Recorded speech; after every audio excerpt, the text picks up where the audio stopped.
তো ইটালি গ্রামে বয়ান শেষ হয়ে যে বললো না যে একসাথে শুয়েছিলাম, তো শো অবস্থায় আমি তখন বলতেছিলাম, মিয়া ভাই আচ্ছা বক্তা হমু কেমন করে বড় বক্তা?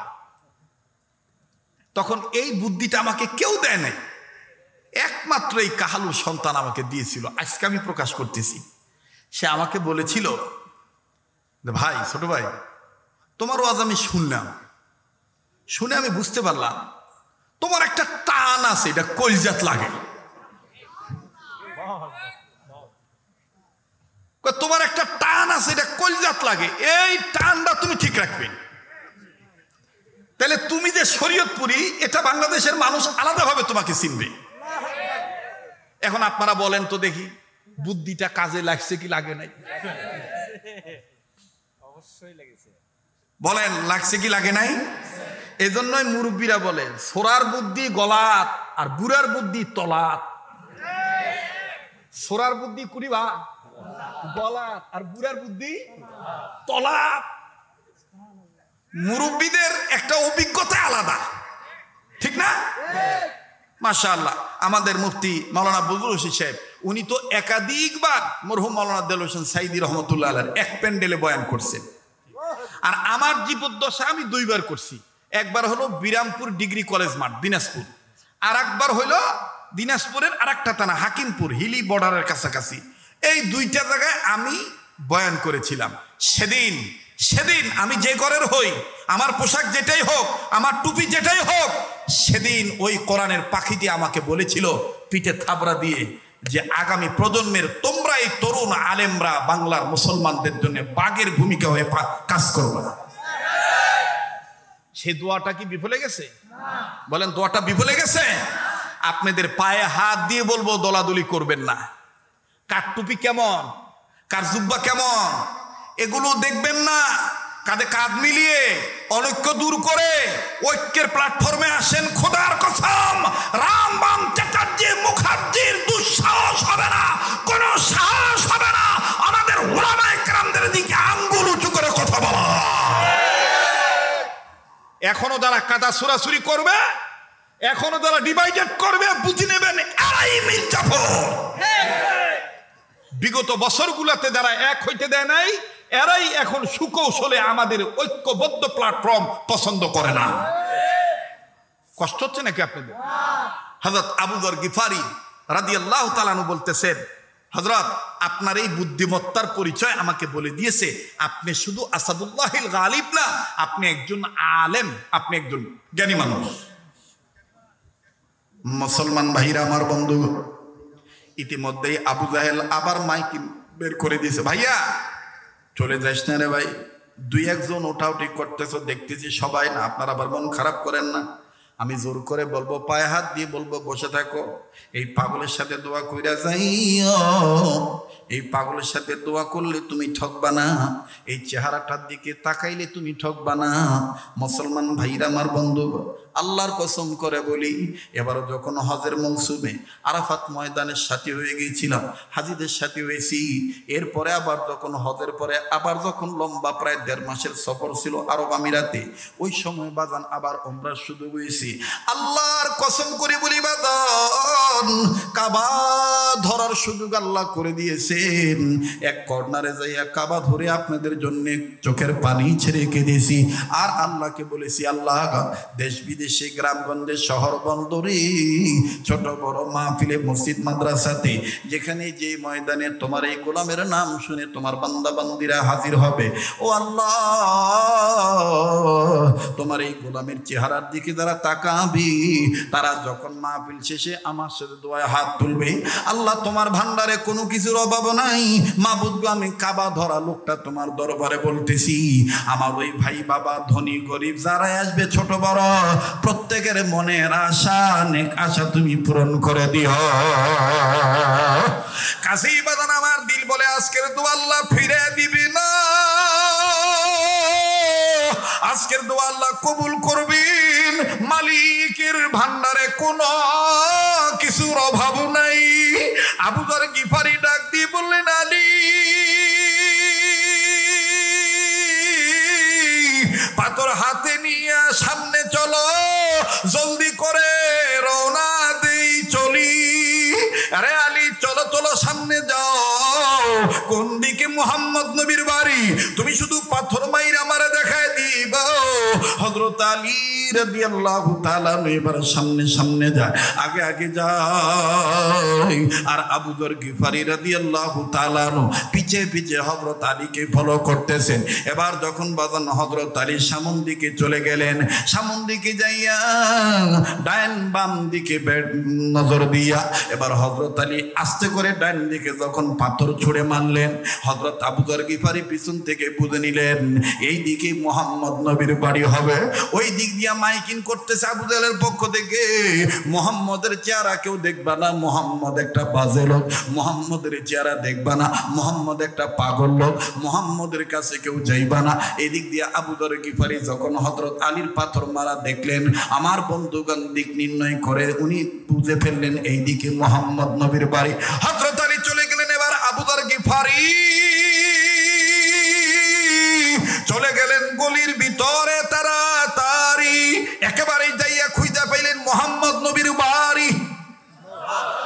মুহাম্মদ নবীর বাড়ি পাওয়ার পর এবার হযরত আলী রাদিয়াল্লাহু তাআলা দেখানো মোতাবেক হযরত আবু যর গিফারি মুহাম্মদ নবীর বাড়ির কাছে যায়, ঘরের কাছে যাইয়া বাজানের দরজার কাছে পর্দা ঝুলানো। আল্লাহ নবীর সাহাবী আবু যর গিফারি এখন ইসলাম কবুল করেন নাই। আমার ভাইরা আবু যর গিফারি পর্দাটা সরাইলেন। পর্দাটা সরানোর পর আবু যর গিফারি ডাইরেক্ট নবী মুহাম্মদের চেহারার দিকে তাকাইলেন।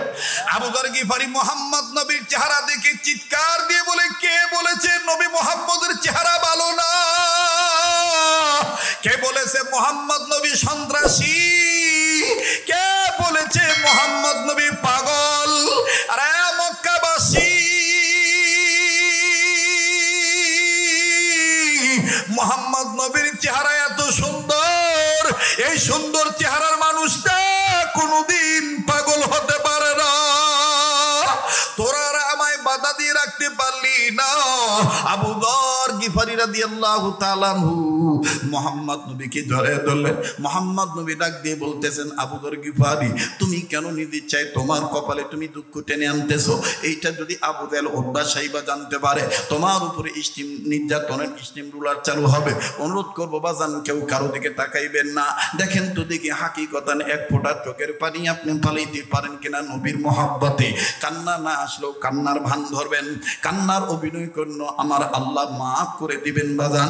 মুহাম্মদ নবী সাল্লাল্লাহু আলাইহি সাল্লামের চেহারা দেখার পর আবু যর গিফারি ডুকরে ডুকরে কান্দার ডাক দিয়ে বলে, আহারে এই চেহারাটার মধ্যে তায়েফের ছেলেরা কেমন করে পাথর মেরেছিল, এই চেহারাটার মধ্যে কেমনে তায়েফের ছেলেরা পাথর মারলো, এই চেহারার মানুষটাকে কেমনে মানুষরা এইভাবে পাগল পাগল বলে আঘাত করে, আমার তো বুঝে আসে না। আল্লাহ নবী ডাক দিয়ে বললেন, আবু যর গিফারি তুমি কি আমি নবী মুহাম্মদকে অনেক ভালোবাসো?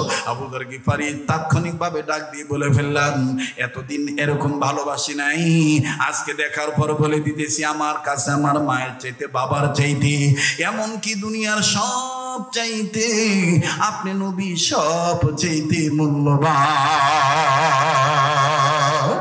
আল্লাহর নবীর চেহারা দেখে আবু যর গিফারি একটু কাল কেমন করলেন না, চোখের পানি ছেড়ে দিয়ে কালেমা পড়ে মুসলমান হয়ে গেলেন। আবু যর গিফারি রাদিয়াল্লাহু তাআলা আনহুকে আল্লাহর নবী বুকে জড়ায় ধরে আল্লাহ নবী ডাক দিয়ে বলেন, আবু যর গিফারি রে, আমি নবী তোমাকে ওয়াদা দিয়ে দিতেছি, শুধু আমার সাথে উসমান, আবু বকর, আলী জান্নাতে যাবে না, তাদের সাথে তুমিও আমি নবীর সাথে জান্নাতে যাইবা। যুবক ভাইরা আমার বন্ধুগণ, এই জন্য আপনাদের কাছে অনুরোধ করে বলবো, খবরদার খবরদার খবরদার, আপনি যেই দল করেন না কেন, ইসলামী আন্দোলন যদি করতে চান, আপনার সিরাতকে আপনি বানান নবীদের সিরাতকে, আপনার আদর্শকে আপনি নবীদের আদর্শে আদর্শবান বানান। আপনি আপনার চরিত্রকে মুহাম্মদ সাল্লাল্লাহু আলাইহি সাল্লামের চরিত্র দিয়ে গঠন করেন। আপনার রাজনীতি বিশ্ব নেতার রাজনীতি দিয়ে করেন।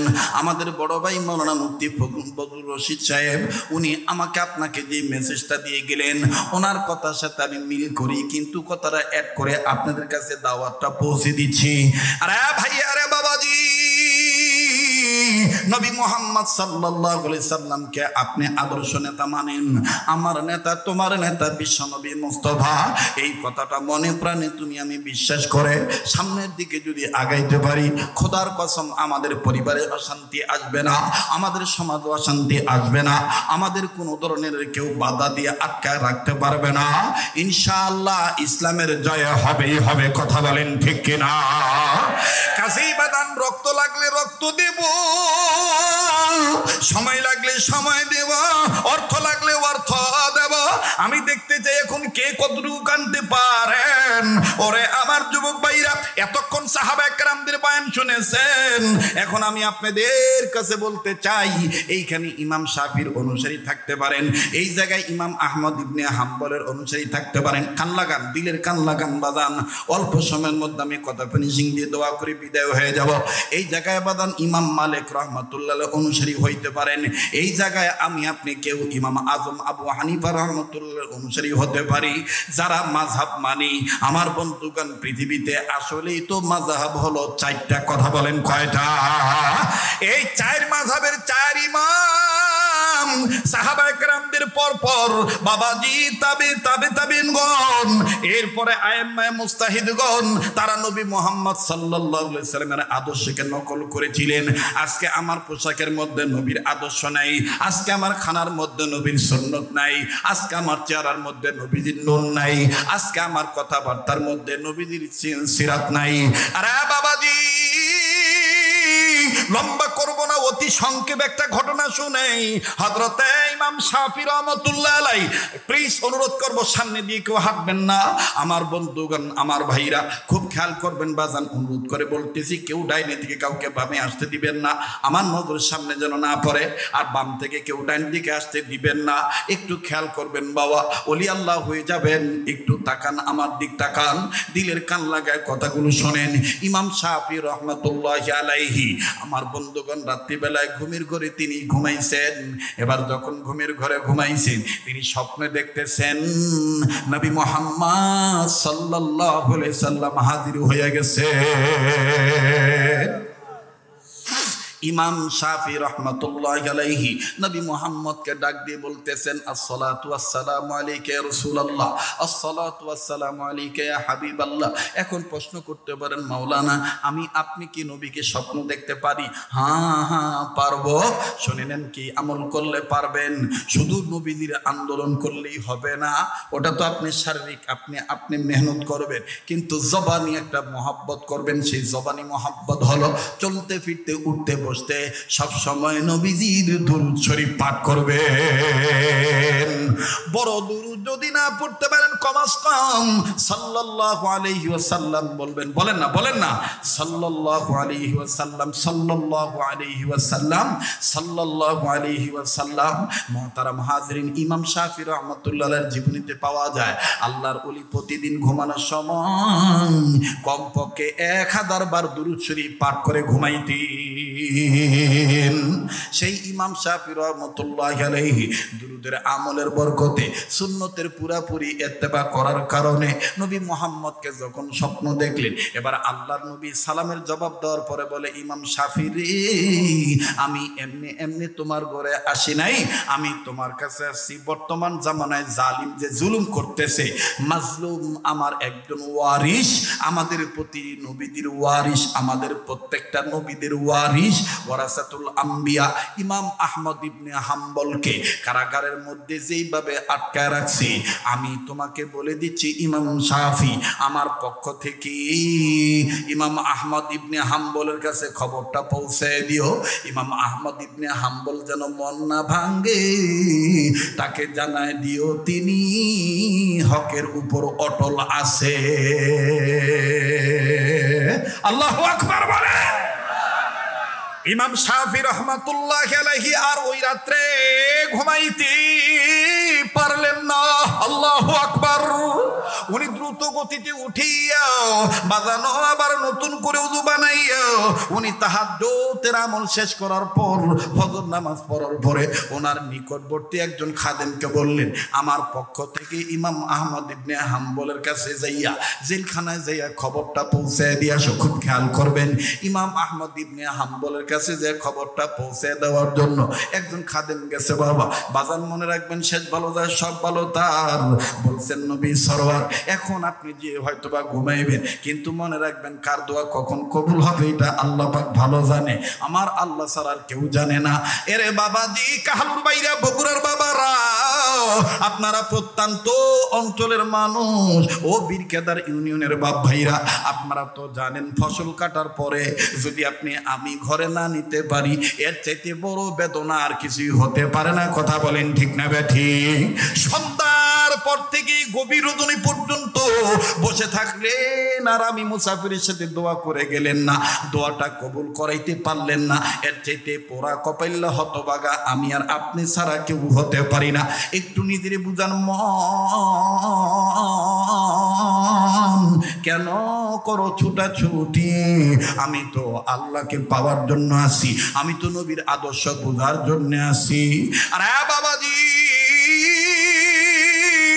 ইমাম শাফি রাহমাতুল্লাহ আলাইহির পক্ষ থেকে একজন খাদেম যাইয়া ইমাম আহমদ ইবনে হাম্বলের কাছে যাইয়া সালাম দিয়ে ডাক দিয়ে বললেন, হযরত জি, আমাদের আপনার কাছে আমাদের পক্ষ থেকে, আমাদের মাধ্যমে ইমাম শাফির পক্ষ থেকে আপনার কাছে একটা খবর বলার জন্য আসছি। বলে কি খবর? বলে খবরটা হলো, গত রাত্রে ইমাম শাফি নবী মুহাম্মদকে স্বপ্ন দেখছেন। নবীজি বলেছেন আপনি ইমাম আহমদ ইবনে হাম্বল ইসলামী আন্দোলনের সক্রিয় কর্মী, আপনি হকের পক্ষে আছেন। যুগে যুগে ইতিহাসে লেখা দেখা যায়, আল্লাহর পথে যারা কথা বলে যায়। যুগে যুগে ইতিহাসে লেখা দেখা যায়, আল্লাহর পথে যারা জীবন দিয়ে যায়। বিনা পরীক্ষাতে পাস নাই হয়, বলেন বিনা পরীক্ষাতে পাস নাই হয়। ভয় নাই রে, কোনো ভয় নাই, আল্লাহ যদি থাকে সহায়। ঠিক না? ভয় নাই রে, কোনো ভয় নাই, আল্লাহ যদি থাকে সহায়। দুর্গম গিরিপথ পাড়ি দিয়ে যায়, দুর্গম গিরিপথ পাড়ি দিয়ে যায়। ভয় নাই রে, কোনো ভয় নাই, আল্লাহ যদি থাকে সহায়। লিল্লাহ তাকবীর। যুগে যুগে ইতিহাসে লেখা দেখা যায়, আল্লাহর পথে যারা গান গেয়ে যায়। যুগে যুগে ইতিহাসে লেখা দেখা যায়, আল্লাহর পথে যারা গান গেয়ে যায়। বিনা পরীক্ষাতে পাস নাই হয়, বলেন বিনা পরীক্ষাতে পাস নাই হয়। ভয় নাই রে, কোনো ভয় নাই, আল্লাহ যদি থাকে সহায়। ইমাম আহমদ ইবনে হাম্বল ডাক দিয়ে বলেন, এত বড় খুশির খবর ये मेरे लिए बहुत बड़ा खुशखबरी है। আল্লাহু আকবার। ডাক দিয়ে বলে, এত বড় খুশির খবর তুমি নিয়ে আসছো, শুনে নাও, শুনে নাও। নবীজিকে আমি মোহাব্বত করি শুধু আন্দোলন করার মাধ্যমে না, আমার চলন, আমার ফিরুন, আমার উঠুন, আমার বসন, আমার লেনা দেনা সব কিছুর মধ্যে নবীর সুন্নত আছে। শুনে নাও, শুনে নাও, শুনে নাও। নবীজির সুন্নত হলো, কেউ যদি খুশি সংবাদ নিয়ে আসে তাইলে নবী তাকে খুশি হইয়া হাদিয়া দিতেন। শোনো রে আল্লাহর বান্দা, আমি ইমাম আহমদ ইবনে হাম্বল এই খুশির খবরটা শোনার পরে এখন তোমাকে কি হাদিয়া দেব? লোকটা ডাক দিয়ে কয়, হুজুর আপনি তো এমনি মাজলুম, আপনি তো কারাবন্দী অবস্থায় আছেন, আপনি কি হাদিয়া দিবেন? কষ্ট হচ্ছে নাকি আপনাদের? বলে আপনি গায়ের দিকে তাকায় বলে, আল্লাহর বান্দা, করব আমি নবীর সুন্নত জিন্দা, মনে যদি কিছু না নাও আমার গায়ের এই জুব্বাটা তোমাকে হাদিয়া দিয়ে দিব। এবার খাদেম কয় হুজুর, ইমাম শাফির খাদেম ইমাম আহমদ ইবনে হাম্বল কয় হুজুর আপনার জুব্বা তো দেখতেছি মাঝে মাঝে সিরা ফাড়া। বলে এটা তো বুকের সাইডে, এই দেখো পিঠের সাইডে। এবার ইমাম আহমদ ইবনে হাম্বলের পিঠটা দেখিয়া ইমাম শাফির খাদেম কান্দার ডাক দিয়ে কয় হুজুর এটা তো মনে হয় চাবুকের আঘাত। বলে হ্যাঁ হ্যাঁ, জালিম আমাকে ইসলামী আন্দোলন করার কারণে, শরীয়তের বিধানকে মানার কারণে, এইভাবে সত্যের বিধান মানার কারণে জালিম বাদশার পক্ষ থেকে আমাকে এভাবে চাবুক মারা হয়েছে। এই চাবুকের বাড়িতে গায়ের চামড়া তো ফেটে গেছে, জুব্বার কাপড়ও ছিঁড়ে গেছে।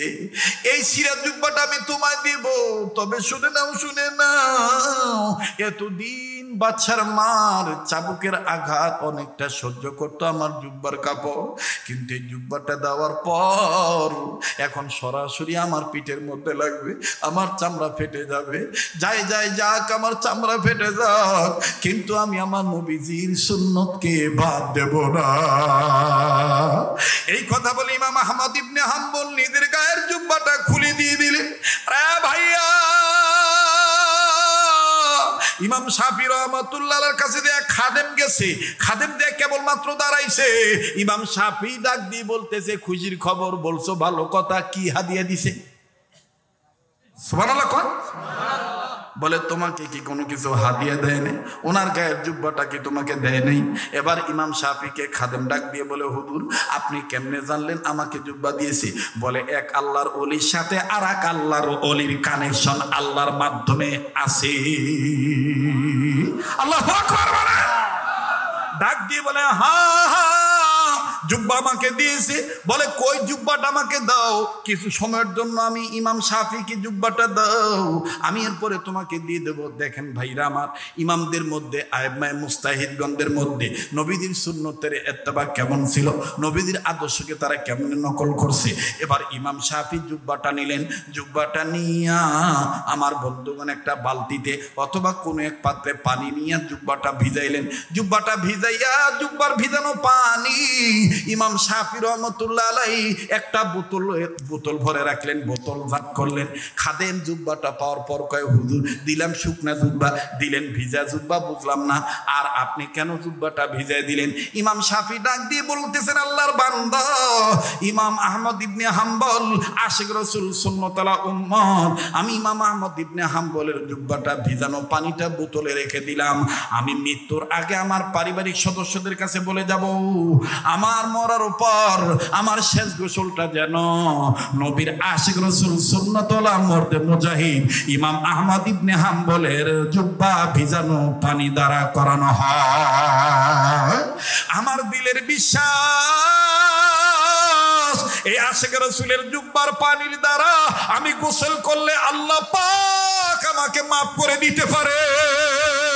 ভাইরা আমার, ওনারা জিলাপির আশিক ছিলেন না, ওনারা রবিউল আউয়ালের শুধু গজলের আশিক ছিলেন না, ওনারা নবীজির আগমনের চাঁদকে পেয়ে শুধু খুশি হইতেন না। ওনাদের রাজনীতি, ওনাদের ভোটাভুটি, ওনাদের নির্বাচন, ওনাদের শিক্ষা দরস তাদরিসগাহ, ওনাদের খানকা, ওনাদের দাওয়াত ও তাবলীগ, ওনাদের সব কিছুর মধ্যে ছিল নবীজির আদর্শ। কথা বলেন ঠিক কিনা? আল্লাহ পাক সেই কথাটাই বলেছেন, পৃথিবীর মানুষ তোমরা যারা মানুষ রূপে জন্ম নিয়েছো, আমি আল্লাহ পাক তোমাদের উদ্দেশ্য করে বলে দিলাম, আমি রব আমার পক্ষ থেকে দুইটা জিনিস পাঠাইলাম। ইয়া আইয়ুহান নাসু কাদ জাআকুম বুরহানুম মির রাব্বিকুম ওয়া আনজালনা ইলাইকুম নূরাম মুবিনা।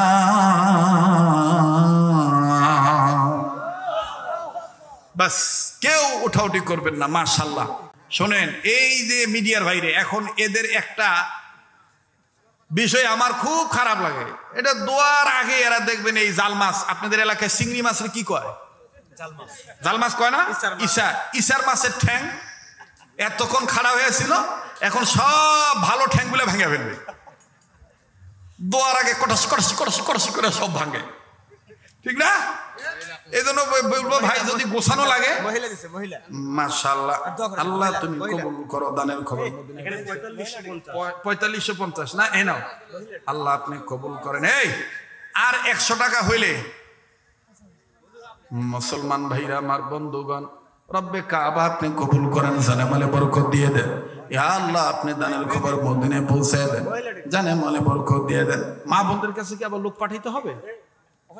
মা বোনরা আপনারা যারা নিবেদিত প্রাণ আছেন ইসলামের জন্য, আপনারা দান করবেন মুক্ত হচ্ছে, আল্লাহ পাক কবুল করবেন ইনশাআল্লাহ। লা ইলাহা ইল্লাল্লাহ, জোরে লা ইলাহা ইল্লাল্লাহ, সুবহানাল্লাহ ওয়ালহামদুলিল্লাহ, লা ইলাহা ইল্লাল্লাহ, জোরে সুবহানাল্লাহ আলহামদুলিল্লাহ, লা ইলাহা। জানুয়ারি মাসে কোথাও এই দুপসাসিয়া এই রোডটায়, যে রোডটায় আসছি, এই রোডটায় আমার দিনের বেলায় মাহফিল আছে। কথা বুঝতে পারছেন? জানুয়ারি মাসের কত তারিখ জানি এটা আমার মনে নেই, ঢাকা দিয়ে দাওয়াত দিয়ে আসছি। গতবারও দাওয়াত ছিল কিন্তু আমি আগে থেকে নিষেধ করে দিয়েছিলাম, এবার রাখছি আর কি। দেখা হবে ইনশাআল্লাহ। লা ইলাহা ইল্লাল্লাহ, জোরে লা ইলাহা ইল্লাল্লাহ, সুবহানাল্লাহ আলহামদুলিল্লাহ, লা ইলাহা ইল্লাল্লাহু, লা ইলাহা ইল্লাল্লাহু মুহাম্মাদুর রাসূলুল্লাহ সাল্লাল্লাহু আলাইহি ওয়াসাল্লাম। বাইজিদ নামে আজান, আচ্ছা দিব তো আজান। হাম এক রে বা আগে টাকা লিয়ালি দা দা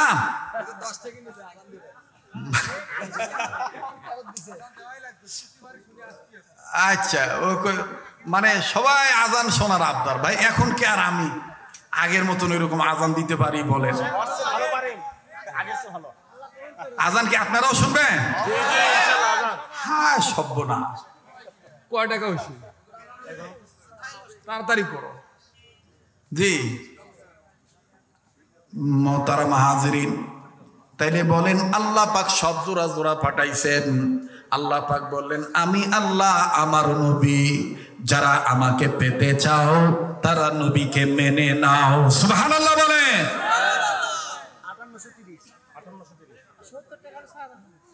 এই 170 টাকা লাগে। আরে কে রে, এক একবার এক এক কথা কই। আর 70 টাকা লাগে নাকি? আর 70 টাকা হইলে 6000 হবে না?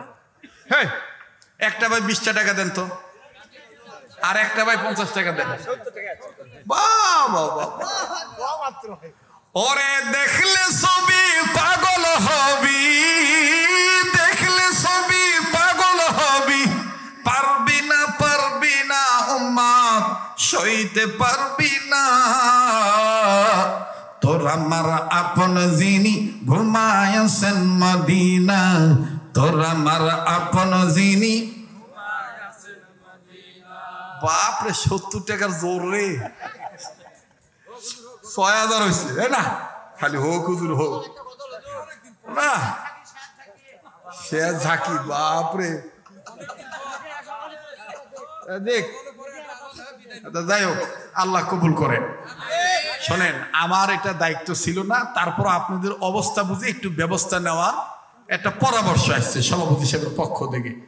এই মাহফিলটা হওয়াতে আপনারা খুশি না বেদা? অনেকে বিশ্বাস করে নাই যে আমি আসবো, কথা কয় না? অনেকেই বিশ্বাস করে নাই যে আমি আসবো। তো আগামীতে আমি যদি আবার আসি খুশি হবেন ইনশাল্লাহ।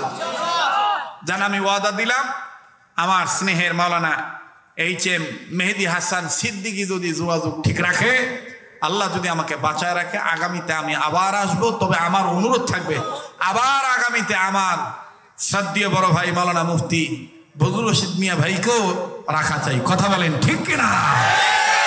আল্লাহ কবুল করেন, জোরে বলেন আমিন। কে করে 2 মৌলবি এক খেতার তলে সুত্তা পারে না? এলা ভুয়া কথা, ঠিক কিনা ভাই? মন ভালো থাকলেই হয়, ঠিক না? আমরা বড়দেরকে সম্মান করব, বড়রা আমাদেরকে স্নেহ করবে, আর বড় ছোটের মাঝে আমাদের মধ্যে যারা আলেম আছে আমরা তাদেরকে সম্মান করব, ঠিক কিনা বলেন? শ্রদ্ধা করব, নবীর উম্মতের কাতারে আমরা গণ্য হতে পারবো, ঠিক কিনা? আলেম ওলামা যেখানে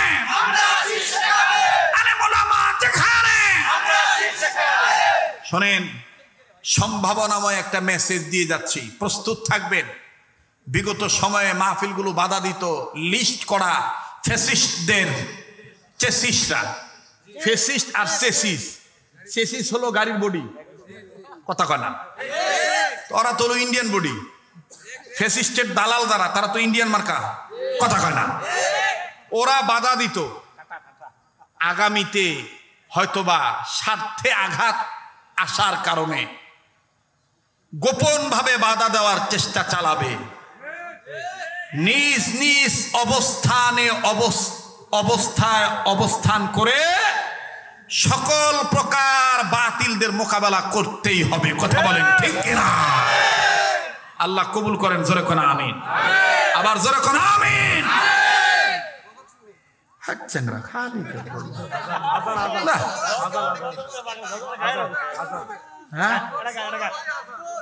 গজল শেষ হওয়ার পরেই আজান, তারপরে মোনাজাত। তো কি প্রধান অতিথি বানান লাগতো রে বা। যাই হোক, তো দেখি তো ঘুমাইছেন না জাগনা আছেন, যদি আবার একটু তাকবীর দেন তো। লিল্লাহে তাকবীর, লিল্লাহে তাকবীর। আল কোরআনের আলো সরে সরে জালো, আল হাদিসের আলো সরে সরে জালো। কোরআন হাদিস যেখানে আমরা আছি সেখানে, আলেম ওলামা যেখানে আমরা আছি সেখানে, নারে তাকবীর, আল্লাহু আকবার। একটু জিকির করেন লা ইলাহা ইল্লাল্লাহ, জোরে লা ইলাহা, আরো জোরে লা ইলাহা ইল্লাল্লাহ, জোরে লা ইলাহা, লা ইলাহা ইল্লাল্লাহ, লা ইলাহা ইল্লাল্লাহ, লা ইলাহা ইল্লাল্লাহ মুহাম্মাদুর রাসূলুল্লাহ সাল্লাল্লাহু আলাইহি সাল্লাম। আচ্ছা ভাইরা যদি গজল শুনতে চাইছে, কয়েকটা কলি শুনাই দিই নাকি? কর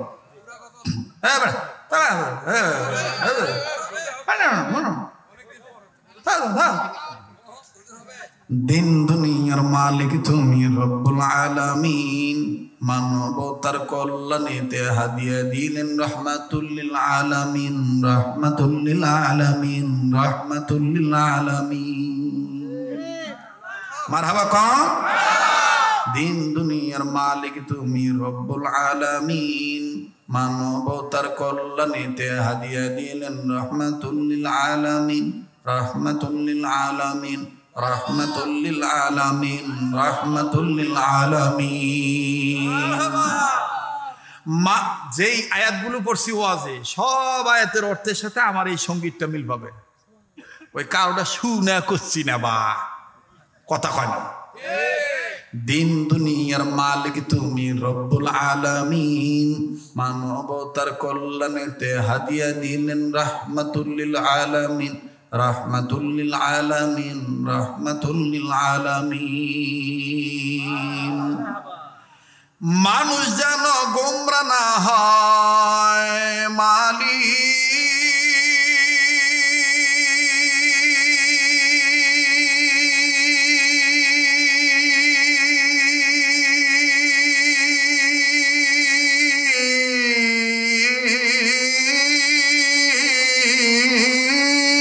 মানুষ যেন গোমরা না হয়, মানুষ যেন গোমরা না হয়, তার উপরে নাজিল করলেন কোরআনুল কারীম।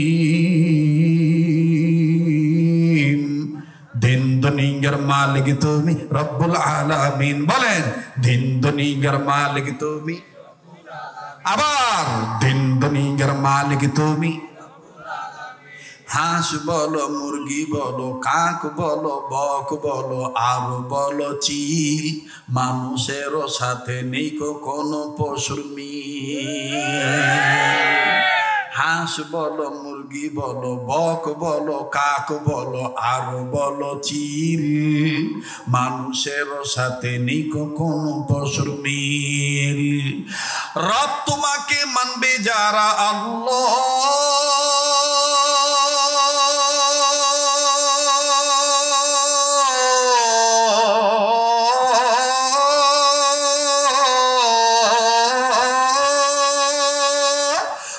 তোমাকে মানবে যারা, রব তোমাকে মানবে যারা, তারা হবে জান্নাতে দাখিল। দিন দুনিয়ার মালিক তুমি রব্বুল আলামিন, জোরে দিন দুনিয়ার মালিক তুমি আমিন। আবার দিন দুনিয়ার মালিক তুমি রব্বুল আলামিন, দিন দুনিয়ার মালিক তুমি রব্বুল আলামিন। মানবতার কল্যাণেতে হাদিয়া দিলেন রাহমাতুল লিল আলামিন, রাহমাতুল লিল আলামিন, রাহমাতুল লিল আলামিন। মানুষ যেন গোমরা না হয়, মানুষ যেন ধ্বংস না হয়, মানুষ যেন গোমরা না হয়, তার উপরে নাজিল করলেন কোরআনুল কারীম।